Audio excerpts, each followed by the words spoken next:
Hello, this is Wes Bridle, and this is another Kingdom Calling Economic Update video. I am a little frustrated today.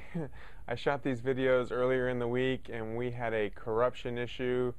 We lost a couple of videos. We had to get a new memory card, and so it's brand new, by the way. Not sure how that happened, but so I'm reshooting. This is the second of 3 videos that I'm shooting this week, and this one's going to talk, it's a little different than most of the videos that we shoot. It's going to talk about things going on in the world, in nature, and just the world around us that are not so much economic, but these things do have absolutely economic consequences. Every video that we're making is just a follow-up to the big coming storm video that we did in November, where we talked about the big landscape, what's going to be happening in our world and in our economy. If you haven't seen that, I really recommend you go and watch that, because that's far more important and will give these videos more context. This is simply what's been happening in the last couple of weeks, and like I said, I'm going to focus on just what's been going on in the world. So there are new ships heading towards Israel, the Gaza Strip. Iran's talking about escorting ships that direction. I read earlier that a Turkish group, or Hezbollah-related, Lebanese Hezbollah-related group was sending some women from northern Africa somewhere. They're trying to incite things. Iran is planning on providing cover. Well, it's pretty much heading for war. Meanwhile, there's rumor out that the U.S. and Israel, or there's reports out, not rumor, but reports, that the U.S. and Israel just moved a bunch of ships through the Suez Canal towards Iran. It looks like we are gearing up for war in that area. Saudi Arabia has given Israel permission to fly through their space. And so Saudi Arabia, Egypt, a lot of these countries really don't like Iran. They're a little, at least the leadership in that country is a little bit nuts, and everyone feels like it's dangerous. You add all these things up, and it looks to me, I haven't even mentioned a dream the Lord gave Kara, my wife. We believe there's going to be war in Iran, and so if that were to happen, that's going to have a massive impact on oil prices. There is a small, I believe it's a Strait of Hormuz or something like that, strait of water that goes between Iran and Saudi Arabia that a very large percentage of the world's oil flows through. If that is cut off, oil prices will probably shoot up. This, of course, impacts the world economy in a pretty devastating way. On the other side of the world, we see North Korea and South Korea. They're still saber-rattling. North Korea, as you probably remember, shot down a South Korean boat, killed a bunch of South Korean people. They're angry, and so it's looking like trouble over there. We see all these things happening in the world. Let's see. The U.S. International Trade Commission. Now, this news is a little old since stuff that's happened this week, and so this might die down.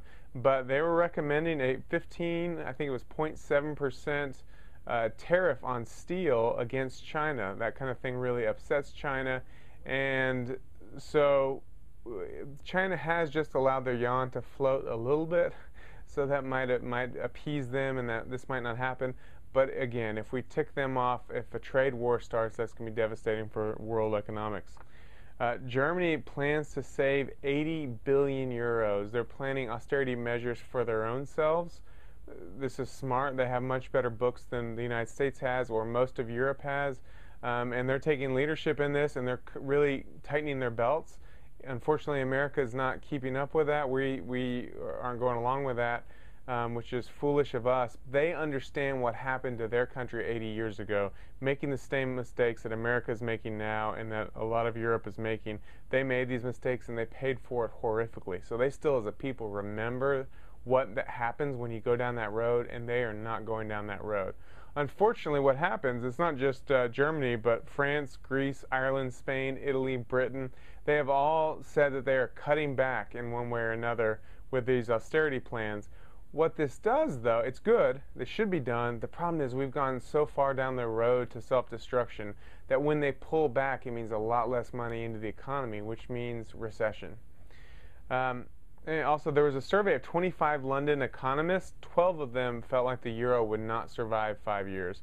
8 of them thought it would. There was a few that weren't sure. So it just gives you an idea of the kind of catastrophe we're talking about in world economics right now. The euro, which is taking the place as the second biggest currency in the world, might not exist here in a fairly short amount of time. Really, I don't even see how it could possibly continue to exist the way it is now.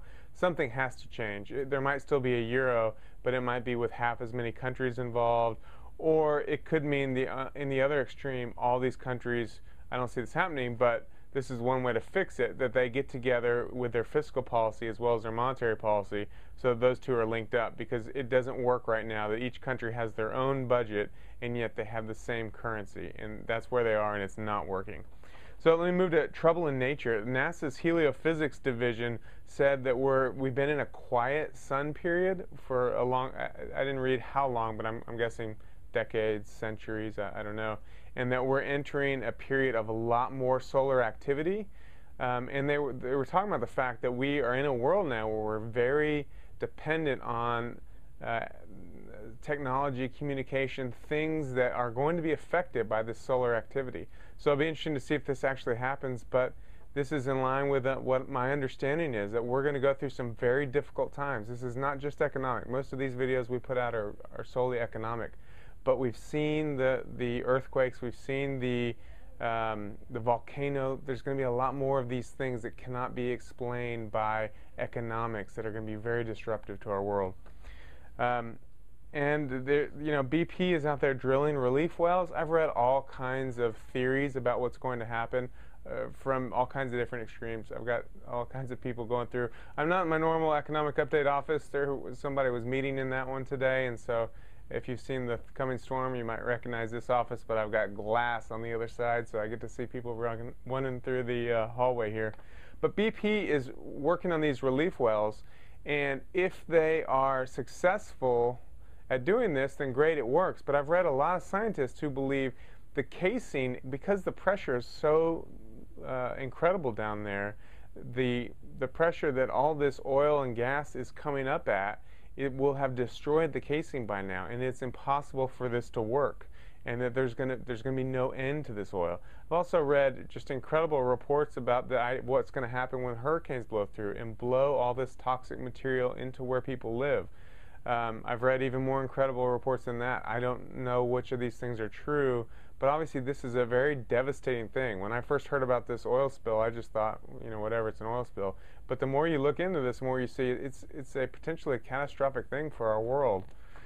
And there's a giant Gulf Stream that heads towards Europe. So this isn't just America. If you're watching this in Europe, obviously to a lesser degree, but it's heading that way eventually.